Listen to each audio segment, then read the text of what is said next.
Bismillahirrahmanirrahim. Alhamdulillah hamdan katsiran tayyiban mubarakan fihi wa mubarakan alaihi kama yuhibbu rabbuna wa yarda. Wa asyhadu an la ilaha illallah wahdahu la syarika lah. Wa asyhadu anna Muhammadan abduhu wa rasuluh wa khaliluhu wa habibuh.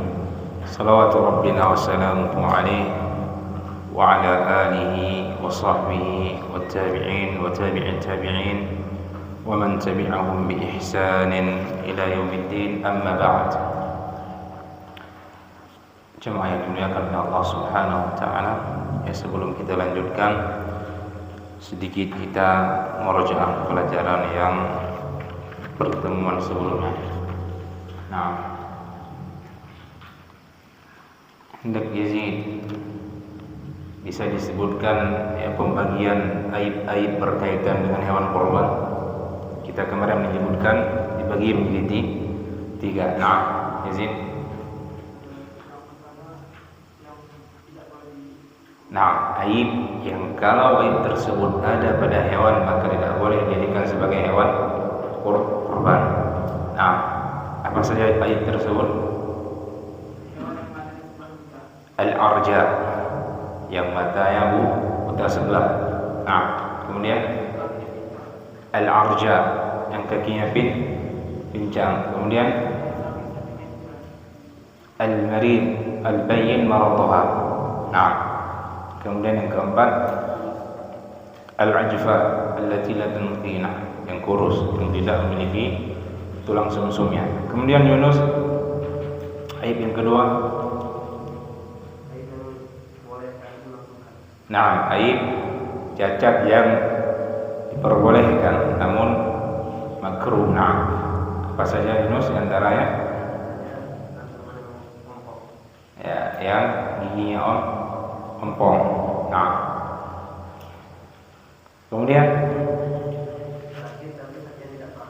sakit tapi sakitnya tidak parah. Kemudian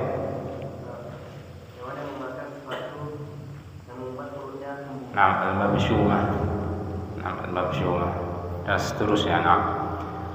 Kemudian yang ketiga, hawasan, aib yang tidak dianggap sebagai aib. Di antaranya hawasan dari asal khilqah, penciptaannya tidak bertanduk ataupun tidak berekor seperti kambing Australia dan seterusnya. Kemudian yang perlu kita tambih, ya, bagaimana jika seseorang ya sudah membeli hewan kurban dalam keadaan bagus, tidak ada cacat sedikit pun. Kemudian qadarullah terjadi cacat, ya, buta matanya misalkan ataupun pincang. Apakah dia harus menggantikan hewan tersebut? Nah, tidak, ini perlu dirinci, ya. Ketika dia sudah menta'yin, apa itu ta'yin? Dia sudah menentukan hewan tersebut memang ingin dijadikan sebagai hewan kurban. Ya, maka selama dia tidak tafrid itu artinya tidak merawat dengan baik, ya, ditelantarkan, kurang perawatannya. Ya, selama dia melakukan yang seharusnya, ya, menjaga dengan baik, ya, merawat dengan baik, tiba-tiba terjadi cacat, maka boleh. Nah, tidak perlu dia menggantinya. Nah, ini perlu kita tambah. Adapun sebelum dita'yin, ya, sebelum ditentukan hewan tersebut menjadi hewan kurban, ya, maka harus dia ganti karena belum dita'yin. Allah ta'ala alam. Kemudian kita juga menyebutkan kemarin masalah apa? Ya, hewan yang hamil. Nah, boleh ya, hewan yang hamil boleh. Bagaimana dengan janinnya, Abu Hasan?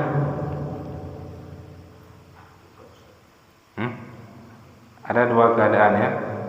Ada dua keadaan. Kalau janinnya itu mati maka boleh dimakan.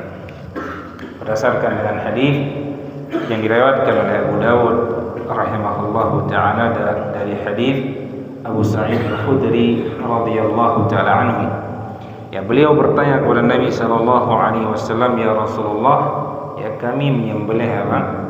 Ya, unta betina, kambing ataupun sapi, dan keluar janin dalam perutnya dalam keadaan mati. Kata Nabi sallallahu alaihi wasallam, kuluhu in syi'tum fa inna zakatahu zakata ummi atau zakatu ummi. Nah, makanlah jika kalian mau, karena kan ya, penyembelihannya itu adalah penyembelihan induknya. Nah, kalau hidup boleh disembelih tapi bukan sebagai kurban, atau boleh dipelihara yang besar saja. Nah, tapi Allah Ta'ala alam, ketika anda baca lebih lanjut, ya, pendapat yang lebih kuat, kalau ya setelah dita'yin, ya, misalkan kambing yang hamil, ketika dia sudah dita'yin menjadi hewan kurban, maka anak, ya, janin yang keluar yang hidup, ya, setelah disembelih induknya, maka juga harus disembelih. Karena ketika kita menta'yin hewan kurban, itu artinya hewan tersebut sudah lillah, untuk Allah Subhanahu wa taala. Ya, seluruh isinya. Makanya tidak diperbolehkan apa? Menjual sedikit pun dari dagingnya. Nah, ataupun dijadikan sebagai upah untuk penjagal. Nah, ini pendapat yang lebih kuat Allah Ta'ala alam. Kecuali kalau belum dita'yin,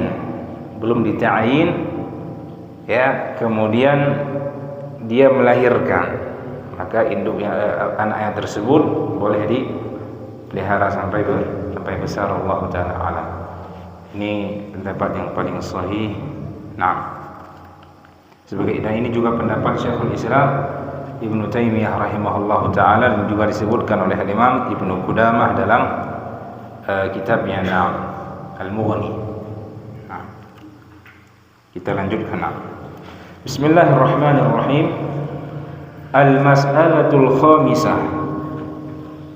Permasalahan yang kelima. Ma yusna'u bil udhiyah wa ma yalzam al-mudahhi idza dakhalatil 'ashr. Permasalahan yang kelima, apa yang harus dilakukan dengan hewan kurban. Nah, dan apa yang harus dilakukan oleh al-mudahhi, orang yang berkorban ketika sudah masuk 10 Dzulhijjah. Nah, yang pertama, ma yusna'u bil udhiyah, ya, apa yang harus dilakukan dengan hewan kurban. Ya, qala majmu'ah min al-muallifin hafizahumullah, hafidha man mata minhum wa rahima hafizahumullah man asha minhum wa rahima man mata minhum. Nah, yusannu lil mudahhi an ya'kul min udhiyatihi. Yang pertama, disunnahkan, dianjurkan bagi al-mudahhi, orang yang menyembelih ataupun pemilik kurban, an ya'kul min udhiyatihi, agar dia memakan dari hewan kurbannya. Nah, ini sunnah hukumnya. Nah, sebagaimana sabda Nabi sallallahu alaihi wasallam, ya'kul kullu rajulin min udhiyatihi, hendaknya setiap orang itu memakan dari hewan kurbannya. Nah, jelas ya. Kapan disunnahkan? Ya, ketika, ya, antum selesai sholat Id, ya, ataupun khutbah, antum menyembelih dan makan dari hewan sesembelihan antum. Nah, jangan makan sesuatu apapun sebelum sholat Idul Adha, beda dengan Idul Fitri, ya, sebagaimana disebutkan dalam hadis Nabi sallallahu alaihi wasallam yang datang dari sahabat yang mulia Buraidah radhiyallahu taala anhu. Beliau mengatakan, kana Nabi sallallahu alaihi wasallam la yakhruj يوم الفطر حتى يطعم. Nabi sallallahu alaihi wasallam tidak keluar dari rumahnya di hari Idul Fitri kecuali setelah beliau mencicipi dari makanan. Kemudian kata Buraidah radhiyallahu taala anhu, "Na'am, wala yat'am yawm an-nahr hatta yudhi atau hatta yadhbah." Nabi sallallahu alaihi wasallam tidak memakan sesuatu di hari Idul Adha ya ataupun Idul Nahr sampai beliau menyembelih dan memakan dari sembelihannya. Nah, ini sunnah. Nah, jelas ya. Ini juga pendapat Imam ataupun sahabat Nabi sallallahu alaihi wasallam Ali dan Ibnu Abbas radhiyallahu taala anhum. Nah,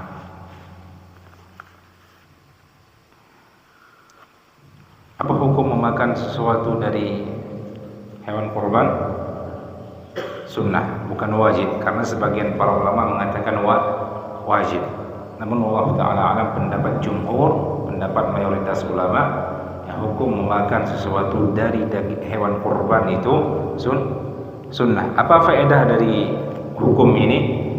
Faedahnya ketika misalkan antum ingin membeli hewan kurban di Yaman misalkan, di Yaman untuk mewakilkan seseorang untuk membeli hewan kurban. Ya, kalau kita katakan wajib makan sesuatu dari hewan kurban, bagaimana caranya? Harus dikirim. Nah, ini susah. Nah, dapat jumhur ya itu hanya sekedar mustahab, bukan wajib. Nah, ya walaupun yang ahsannya itu ya kita menyembelih di tempat tinggal kita, sehingga kita bisa ya mengamalkan sunnah Nabi sallallahu alaihi wasallam menyembelih sendiri dan memakan dari daging ya hewan kurban kita. Nah,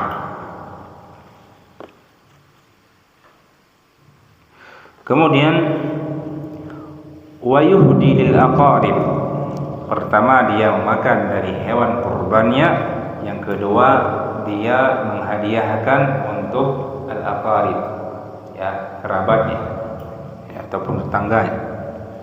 Wal jiran, tetangga, wal asdiqa, teman-temannya. Wa yatasaddaq 'alal fuqara, dan dia ya jadikan sebagian untuk disedekahkan kepada orang-orang fakir. Di qaulihi ta'ala, berdasarkan firman Allah Subhanahu wa ta'ala, fakulu minha wa at'imul ba'isal faqir. Fakulu minha, makanlah dari hewan apa? Kurban kita. Makanya sebagian para ulama mengatakan wajib memakan walaupun sedikit dari hewan kurban berdasarkan perintah Allah, fakulu minha. Nah, kemudian kata Allah Subhanahu wa ta'ala, wa at'imu ba'isal faqir. Kemudian berilah makan al-ba'is ya orang yang sengsara, dan al-faqir orang fakir. Nah, wa yustahabbu an yaj'alaha athlathan, dan dianjurkan ataupun dimustahabkan ya hewan kurban tersebut dagingnya dijadikan athlath, sepertiga. Ya, di sini thuluthun li ahli baiti, sepertiga untuk keluarganya. Wa thuluthun yut'imuhu fuqara jirani, sepertiganya dia berikan untuk memberi makan ya orang-orang fakir dari tetangganya. Wa yuhdi ats-thuluth, dan sepertiganya dihadiahkan. Jadi antum jadikan sepertiga. Ini yang mustahabnya, dan ini merupakan pendapat ya Ibnu Mas'ud radhiyallahu taala anhu dan juga sahabat yang mulia Abdullah Ibnu Umar. Jadikan sepertiga untuk dimakan bersama keluarga, ya sepertiga untuk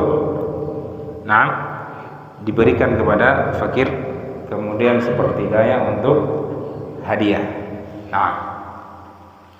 Jelas ya, ini pendapat Abdullah bin Mas'ud radhiyallahu taala anhu dan juga Abdullah bin Umar. Dan ini yang lebih afdal. Kalau dia ya menyedekahkan aqal min thuluth, lebih sedikit, ya enggak sampai sepertiga, ini juga diperbolehkan. Nah, permasalahannya Abu Hasan ketika ya sedikit pun dia tidak menyedekahkannya, juga tidak dihadiahkan, dimakan seluruhnya bersama keluarga ya. Nah, boleh, sebagian ulama mengatakan boleh ya. Ini juga pendapat Syekh Shalih Al-Utsaimin rahimahullah, tapi lebih afdal dia sedekahkan walaupun syai'an yasira, walaupun sedikit. Bahkan sebagian para ulama yang mengatakan wajib kita sedekahkan walaupun sedikit. Nah, berdasarkan perintah Allah Subhanahu wa taala, wa at'imu al-ba'is al-faqir. Nah, yang mengatakan wajib itu pendapat ya, sebagian Syafi'iyah dan juga Hanabilah.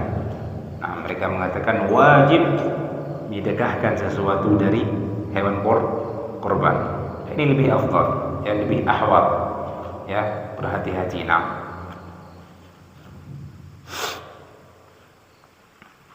memang kebanyakan para ulama itu berpandangan apa? Makruh kalau dimakan seluruhnya tanpa disedekahkan. Nah, ya, sebagaimana firman Allah Subhanahu wa taala yang kita bacakan tadi. Ya, di ayat lain Allah Subhanahu wa taala mengatakan fakulu minha wa at'imul qani' wal mu'tar. Nah, makanlah darinya dan berilah makan al-qani'. Al-qani' itu adalah orang yang miskin, yang dia tidak meminta-minta, dia tahan dirinya. Al-mu'tar adalah orang yang ya membutuhkan sesuatu tapi dia memintanya. Nah, jelas ya, pendapat yang sahih wallahu taala alam apa? Sedekahkan walaupun sedikit dari hewan kurban. Nah, sedekahkan walaupun sedikit. Nah, di hadis Ibnu Abbas radhiyallahu taala anhuma fi sifati udhiyatin Nabi sallallahu alaihi wasallam, berdasarkan hadis Ibnu Abbas ya, dalam sifat udhiyahnya Nabi sallallahu alaihi wasallam, qala wa yut'im ahla baitihi ats-tsuluts. Nabi sallallahu alaihi wasallam memberikan makan keluarganya sepertiga dari hewan kurban. Nah, wa yut'im fuqara jiranihi ats-tsuluts, dan sepertiganya diberikan oleh Nabi sallallahu alaihi wasallam untuk fuqara jirani, orang-orang fakir dari tetangganya. Wa yatasaddaq ala su'an bits-thuluts, dan Nabi sallallahu alaihi wasallam sepertiga yang terakhir disedekahkan oleh Nabi sallallahu alaihi wasallam kepada su'an. Su'an itu apa? Yang sering minta-minta. Nah, bits-thuluts. Nah, jelas ya. Wa yajuzu iddikharu luhumil adahi ba'da 3 ayyam, dan boleh menyimpan ya daging sembelihan daging dari hewan kurban walaupun setelah tiga hari. Ya, memang di awal ketika terjadi di masa Nabi sallallahu alaihi wasallam, ketika mereka mengalami keadaan yang kurang makanan, ya Nabi sallallahu alaihi wasallam di saat itu melarang ya bagi pemilik hewan kurban untuk menyimpan lebih dari 3 hari. Nah, harus dibagi-bagikan. Nah, setelah ya keadaan membaik, kemudian Nabi sallallahu alaihi wasallam kembali membolehkan. Nah, disebutkan di sini li hadis Buraidah radhiyallahu taala anhu, berdasarkan hadis Buraidah radhiyallahu taala anhu, anna Nabi sallallahu alaihi wasallam qala kuntu nahaytukum 'an iddikhari luhumil adahi fawqa 3 fa amsiku ma bada lakum. Dalam hadis Buraidah dikeluarkan oleh Imam Muslim rahimahullahu taala, kata Nabi, kuntu nahaytukum, dahulunya aku melarang kalian untuk menyimpan dari daging hewan kurban di atas 3 hari. Nah, sekarang kata Nabi sallallahu alaihi wasallam, fa amsiku ma bada lakum, silahkan kalian menahan, artinya menyimpan apa yang kalian inginkan ataupun apa yang tampak bagi kalian. Nah, Jelas ya? Boleh kita simpan daging hewan kurban, enggak masalah. Dalam hadis lain Nabi sallallahu alaihi wasallam mengatakan, "Kulu waddakhiru." Silahkan makan dan silahkan simpan. Nah. Kemudian yang kedua, ma yalzam muridut tadhiyah idza dakhalat 'ashru dzulhijjah. Atau ma yalzam murida at-tadhiyah idza dakhalat 'ashru dzulhijjah. Apa yang harus bagi orang yang ingin berkurban ketika sudah memasuki 10 Dzulhijjah?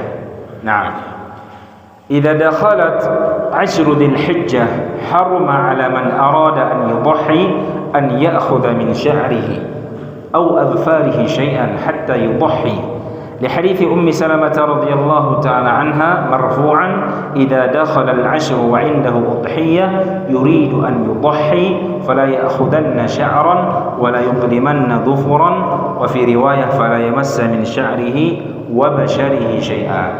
Nah, hadis ini dikeluarkan oleh Imam Muslim rahimahullah taala.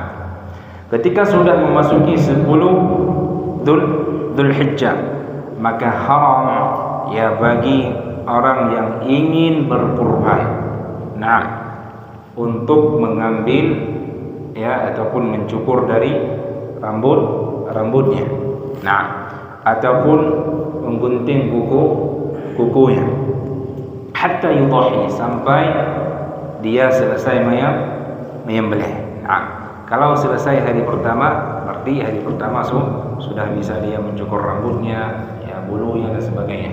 Nah, kalau dia menyembelih di hari tasyrik, hari pertama, hari tasyrik, hari kedua misalkan, maka di saat itu baru boleh. Nah, berdasarkan hadis Ummu Salamah radhiyallahu taala anhu yang marfu' kepada Nabi sallallahu alaihi wasallam, jika sudah masuk 10 Dzulhijjah dan dia memiliki hewan kurban yang ingin disembelih, ya, fala ya'khudanna sya'ran, jangan dia mengambil sedikit pun dari rambutnya, artinya jangan dia cukur, ya, dipendekkan juga enggak boleh. Nah, wala yuqlimanna dhufran, dan jangan juga digunting kukunya. Nah, dalam riwayat yang lain, ya jangan dia sentuh sedikit pun dari rambut dan kulitnya. Nah, jelas ya. Yang masuk ke dalam rambut apa? Kumis, ya, bulu ketiak, ya, bulu kemaluan, dan bulu-bulu yang ada di badan. Nah, sekarang apa hukumnya, jemaah? Apa hukumnya? Apa hukum ya menahan diri bagi orang yang hendak menyembelih kurban, ya, sahibul kurban, menahan diri dari menggunting kuku dan mengambil rambutnya? Apa hukumnya? Abu Hasan, ya Allah Ta'ala a'lam. Larangan ini yang sahih ya tufidut tahrim, ya, larangannya adalah larangan tahrim, pengharaman. Dan ini pendapat yang sahih wallahu Ta'ala a'lam, dikuatkan oleh Syekh Ibn Utsaimin rahimahullah dan Imam Asy-Shinqiti rahimahullah Ta'ala. Artinya apa? Wajib dia ya menahan untuk tidak mencukur ataupun memendekkan rambutnya, kumisnya dan sebagainya. Nah, dan juga untuk tidak menggunting kukunya serta yang mengupas sedikit dari kulitnya. Nah, jelas ya. Karena kan jelas Nabi sallallahu alaihi wasallam dalam hadis Ummu Salamah mengatakan fala ya'khudanna. Di sini memakai nun taukid. Ya, sedangkan taukid dalam ilmu bahasa Arab apa? Menunjukkan apa? Tekanan. Fala ya'khudanna. Nah, jelas ya. Dan ini pendapat yang sahih wallahu ta'ala a'lam. Ya, wajib dia menahan dirinya untuk tidak mencukur sesuatu apapun dari ya rambut ataupun bulu yang ada di tubuhnya dan juga kukunya. Nah, kalau perempuan misalkan pengen menyisir rambutnya bagaimana? Boleh apa tidak? Ya, terkadang kalau lagi nyisir, ya, bisa jadi ada rambut yang jatuh misalnya. Nah, Kalau nggak nyisir pun berantakan rambutnya. Suaminya kalau pulang mungkin melihat pemandangan yang kurang indah dari istrinya. Boleh nggak si istri menyisir rambutnya? Boleh, tapi dia sisir dengan lembut. Jangan asal nyisir, ya jangan disisir dengan keras. Pelan-pelan, lembut. Itu sebagaimana disebutkan oleh para ulama dalam kitab fikih, wallahu taala alam.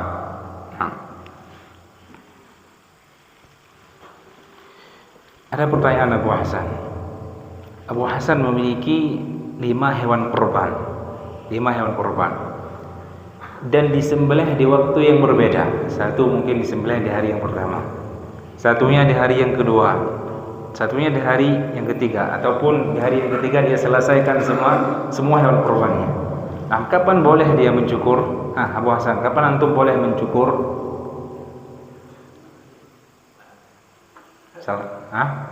Ada yang punya maklumat?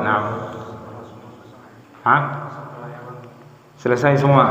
Berarti kalau selesai di akhir hari tasyrik, berarti boleh dia mensyukur di akhir hari tasyrik. Ini pendapat madhab pertama. Ada yang madhab kedua? Abu Yazid?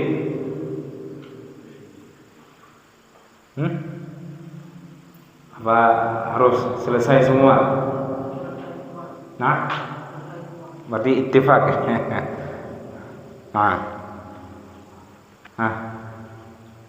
Linus, pendapat yang sahih wallahu taala alam, ya cukup ya dengan menyembelih hewan yang pertama.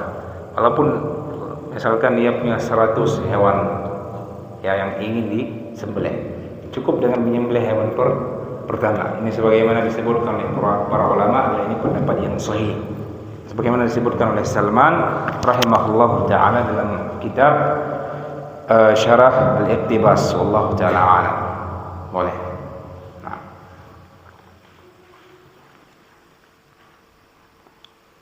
Jelas ya?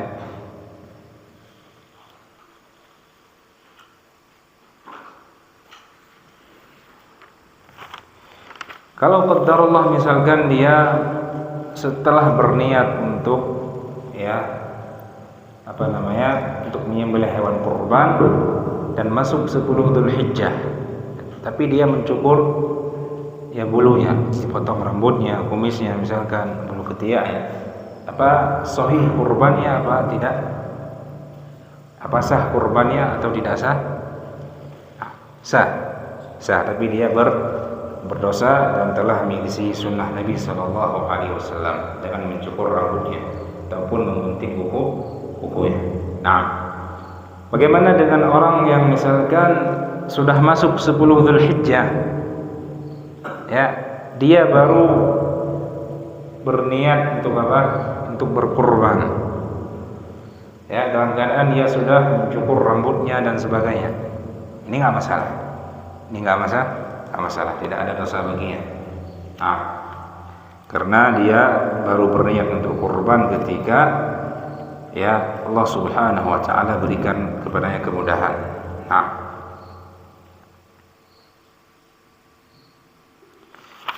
Di sini selesai ya, sampai dia.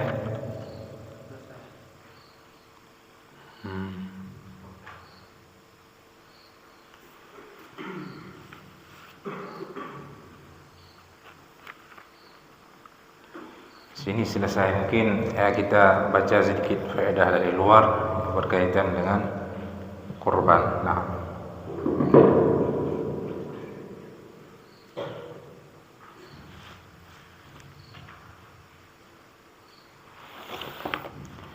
Kalau ada kulitnya yang mulai terkelupas misalkan, yang sering terkelupas seperti kulit yang ditumit, karena kering misalkan, kering.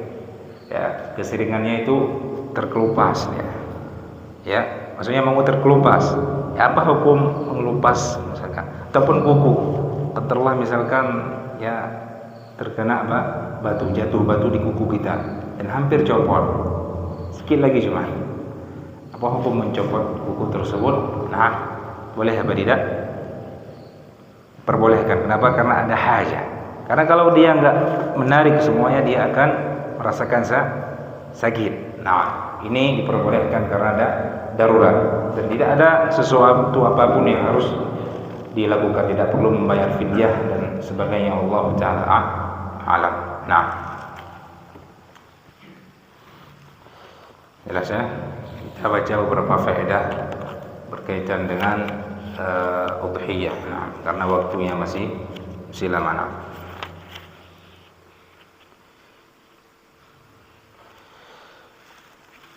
Ana nukilkan dari kitab guru kami Syekh Yahya Al-Amrani hafizahullah taala, kitab Al-Mukhtasar fi Ahkamil Al-Udhiyah. Kita mulai dari mustahabannya ataupun bid'ahnya ini. Nah.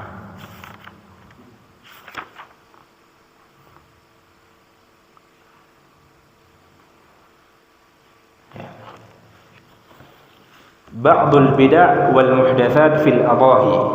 Ya, sebagian perkara bid'ah yang terjadi ya, seputar hewan kurban. Nah, yang pertama kata beliau, i'tiqadu annahu la yajuz an yukassar laha 'admun. Nah, an yuksir laha 'adm. Keyakinan tidak boleh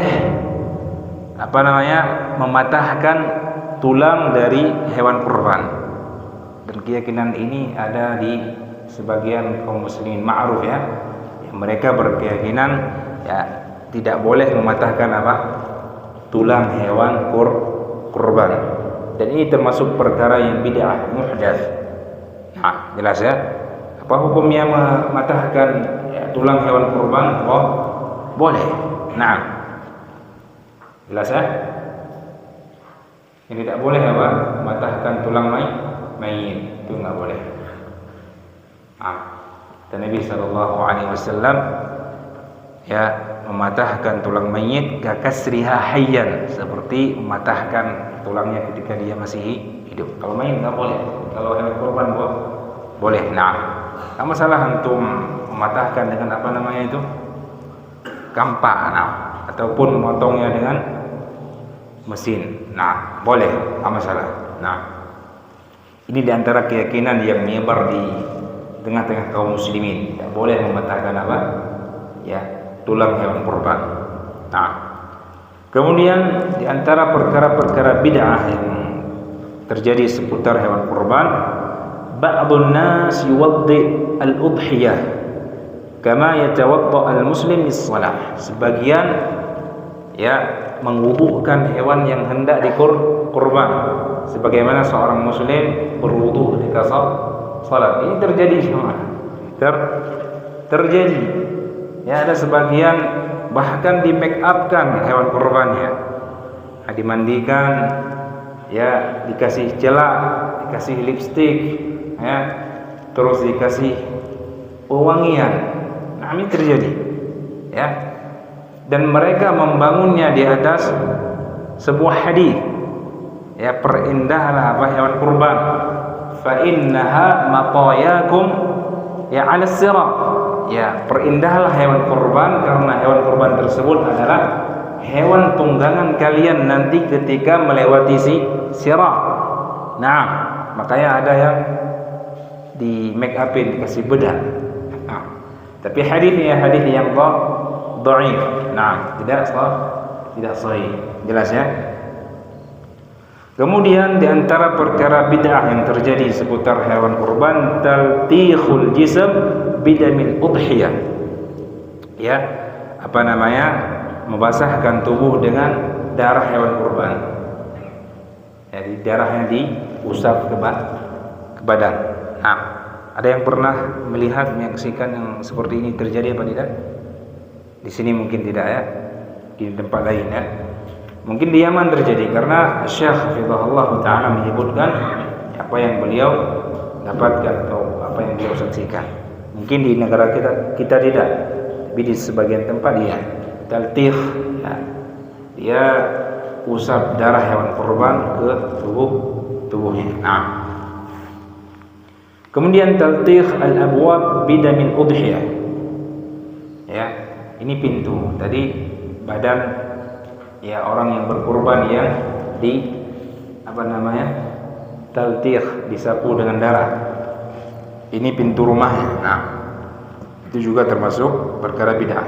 Kemudian i'tiqadu annahu la yajuzul akal minha idza tubihat li ghairi al-qiblah.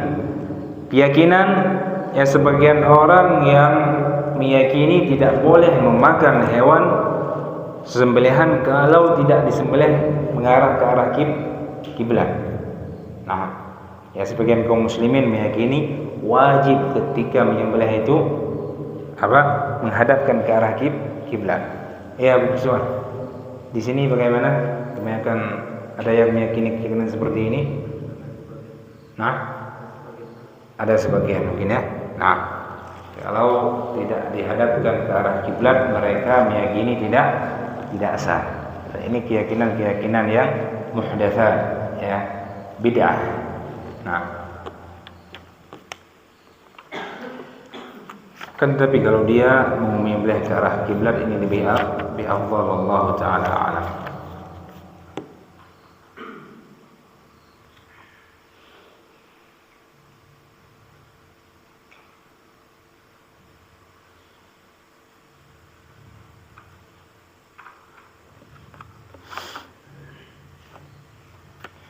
Dan ya yang berikutnya ini kebanyakannya juga terjadi di tempat kita. Mungkin kita lewati. Kita baca masalah yang lainnya.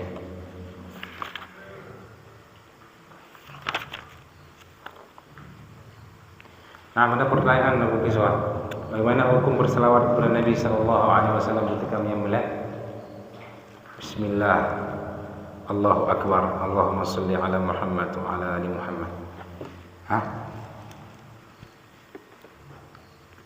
Boleh. Termasuk perkara bid'ah. Ada yang melakukannya di tempat kita? Nggak ada ya? Tapi sebagian orang meyakini ya dianjurkan berselawat kepada Nabi sallallahu alaihi wasallam ketika mau menyembelih. Dan ini keyakinan yang bid'ah.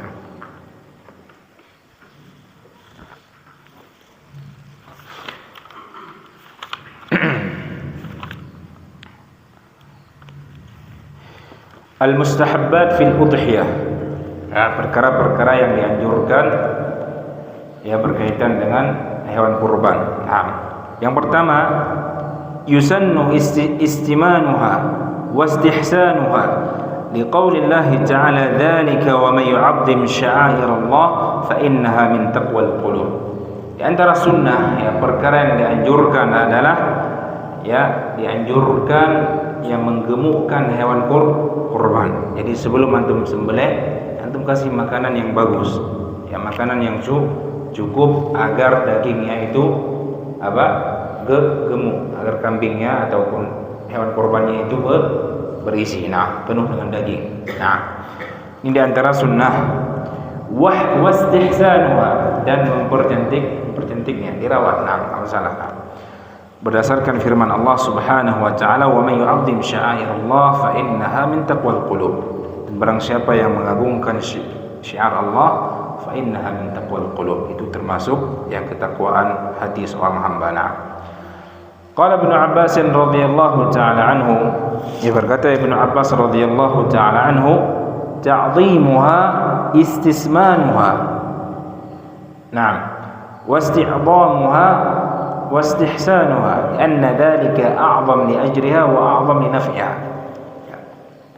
Intinya ya dianjurkan untuk menggemukkan hewan kurban.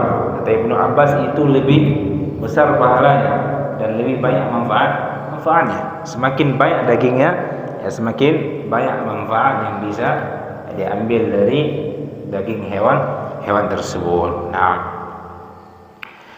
Diriwayatkan oleh Imam Al-Bukhari rahimahullahu taala mu'allab ya dari Abu Umamah bin Sahal radhiyallahu taala anhu, beliau mengatakan, kunna nusamminu al-udhiyah bil Madinah wa kana al-muslimun yusamminun.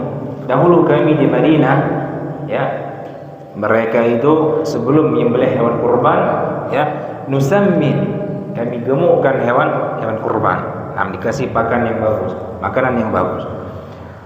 Wa kana al-muslimun yusamminun, Begitu juga dengan kaum muslimin, para sahabat di saat itu, yang mereka sebelum menyembelih hewan kurban, ya, mereka menggemukkan terlebih dahulu. Nah, jelas ya?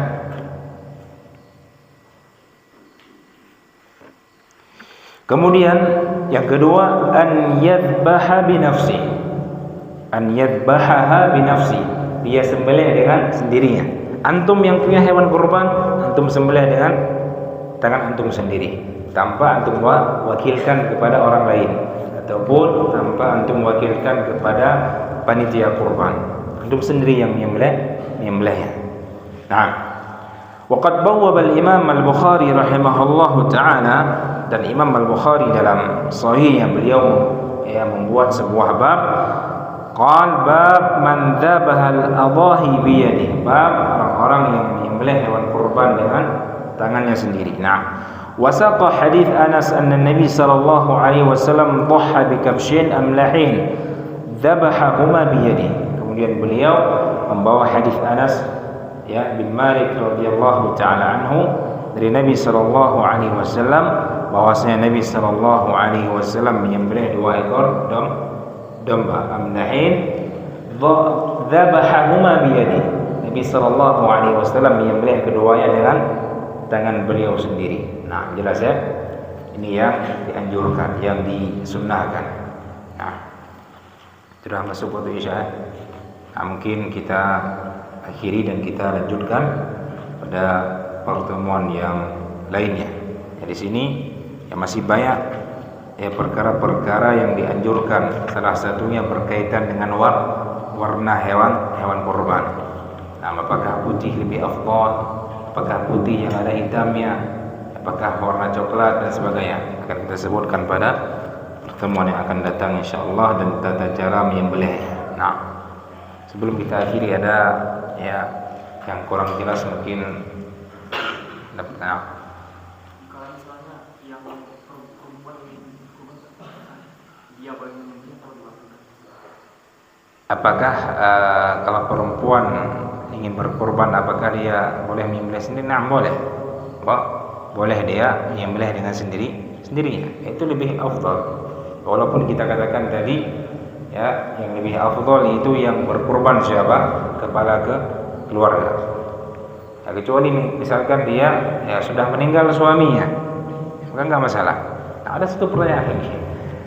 Lahir dari pertanyaan ini jemaah yang dirahmati oleh Allah Subhanahu wa taala, jika kepala keluarga menyembelih, kita katakan di pertemuan sebelumnya cukup bagi dia dan juga diniatkan untuk seluruh keluarganya.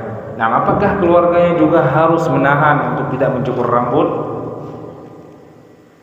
Tidak, berlaku hanya bagi pemilik sahibul kurban, kepala keluarganya. Allah taala. Ada yang lain?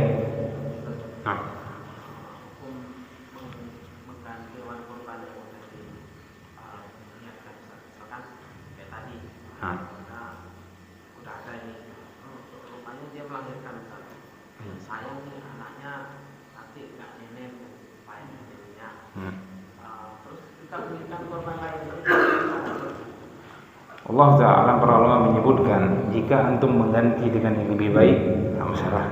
Jangan diganti dengan yang semisal ataupun yang lebih jelek. Misalkan antum sebelumnya beli yang 3 jutaan, tiba-tiba mau ganti yang harga 2 jutaan, itu nggak boleh.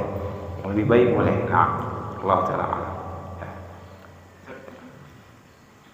Apakah termasuk bidah yang sebelum menyembelih itu mengeraskan takbir tahlil juga sebelum menyembelih? Gimana itu? Mengeraskan seperti takbir tahlil.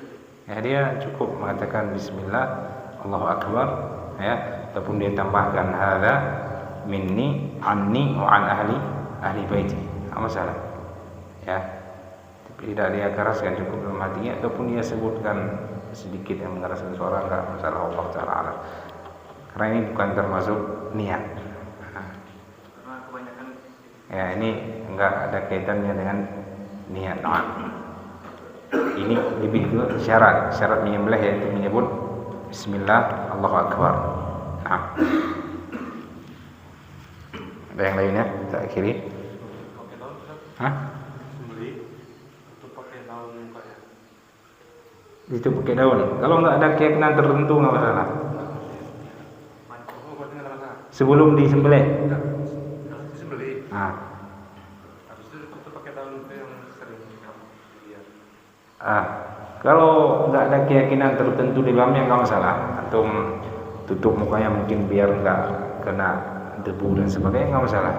Tapi kalau ada keyakinan tertentu misalkan dengan ditutup itu lebih banyak pahala dan sebagainya, ini nggak ada dalilnya dari Nabi Sallallahu Alaihi Wasallam. Subhanakallahumma rabbana bihamdik, asyhadu an la ilaha illa anta, astaghfiruka wa atubu ilaik.